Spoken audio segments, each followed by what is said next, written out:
মানসিক প্রস্তুতি থাকলে যে কোনো দুর্যোগ মোকাবেলা করা যায়।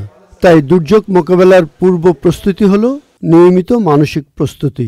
সেই মানসিক প্রস্তুতির জন্য ভবন ও ফ্ল্যাট মালিকদের প্রশিক্ষণ দিল দি স্ট্রাকচারাল ইঞ্জিনিয়ার্স লিমিটেড। আমরা যা কিছু দেখছি, যত মেমোরি, যতগুলো অ্যাক্টিভিটি করছি, এটা মেমোরি সেন্টার, ঠিক আছে। এবং মেমোরি সেন্টার আমাদেরকে মেমোরি থেকে, পাস্ট মেমোরি থেকে, যেমন আমি কি দৌড়াবো কি না, এটা কিন্তু পাস্ট মেমোরি আমাকে বলেছে যে আমি দৌড়াবো কি আমি দাঁড়িয়ে থাকবো, ঠিক আছে।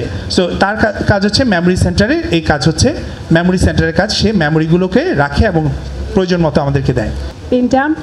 It is hard to do these things, and these take over. Your emotions and your actions are what take over. They are stronger when you are stressed. আকস্মিক দুর্যোগ ও দুর্যোগকালীন পরিস্থিতি মোকাবেলায় পূর্ব প্রস্তুতি ও করণীয় বিষয়ে আলোচনা করেন বক্তারা।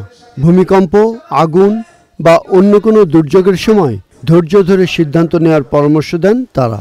পৃথিবীর যে 10টা মোস্ট পাওয়ারফুল আর্থকোয়েক, এর মধ্যে 8 স্ট্রংগেস্ট হয়েছিল আসামে 1960 সালে। আমাদের থেকে খুব কাছে, ওখানে হলে এখানেও এফেক্টেড হবে। প্রতি বছর গড়ে 20,000 ভূমিকম্প হয়, 55টা ভূমিকম্প হয় এভরিডে, এবং অ্যাভারেজে 15টা ভূমিকম্প হয়, যেটা রিক্টার স্কেল 7-এর উপরে। সুতরাং ভূমিকম্প হবে, এটা শুধু সময়ের ব্যাপার। বাংলাদেশে আগুনের অনেক দুর্যোগ হয়, অনেক প্রাণহানি হয় আগুনে, এবং মোস্ট অফ দি ডিজাস্টার্স হতাহত বেশি হয় বিকজ আমাদের অজ্ঞতার কারণে।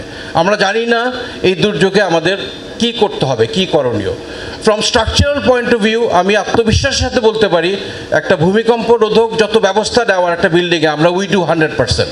আগুনের বিরুদ্ধে যত স্কেপ রুট, ফায়ার প্রোটেক্টিভ ওয়াল সব কিছু আমরা করি, but this is not enough.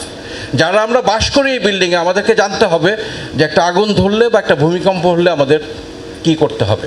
একটা স্ট্রাকচারে যখন নাকি এটা কলাপস হবে, মাঝখানে স্ল্যাবের মাঝখানটা সেন্টারটা কিন্তু কলাপস করবে, কলামটা কিন্তু পরে কলাপস করবে। বিল্ডিংটা যদি ধসে পড়েও ওখানে একটা মেকানিজম ক্রিয়েট হয়, বিমটা মাঝখানে ভাঙবে, পড়বে, 4টা বিম চারদিকে পড়লো, ওখানে কিন্তু একটা স্পেস, ট্রায়াঙ্গুলার স্পেস তৈরি হয়ে যায়। আমি যদি ওখানে যেয়ে দাঁড়াতে পারি, I can be safe, at least physically আমি মানে আহত হওয়ার চেয়ে বেঁচে যেতে পারি। আর আমি বলি, আমরা তো সবাই বালিশ দিয়ে ঘুমাই, তো বালিশ নিয়ে ঘুমাই না। তাহলে আমার সাজেশন হচ্ছে প্রথম ধরে বালিশটা আমার মাথায় নেওয়া, কারণ মাথাটাকে আমার অঙ্গপ্রত্যঙ্গ যাই যদি হয়, মাথাটা সেভ করাটা প্রথম আমার কাজ। আর সাথে মোবাইলে যোগ, মোবাইলটা হাতে নিয়ে নেওয়া, at least so that I can communicate. আমি যদি ট্র্যাপড হয়ে যাই, আমি কমিউনিকেট করতে পারি, কিন্তু দৌড়ে নিচে নেমে যাবো সিঁড়ি হয়ে, সেটা যেন আমরা না করতে চাই। মাথাটা ঠান্ডা রাখা, প্রথম হলো মাথাটাকে ঠান্ডা রাখতে হবে, তারপরে বাকি সিদ্ধান্তের ব্যাপার আমার।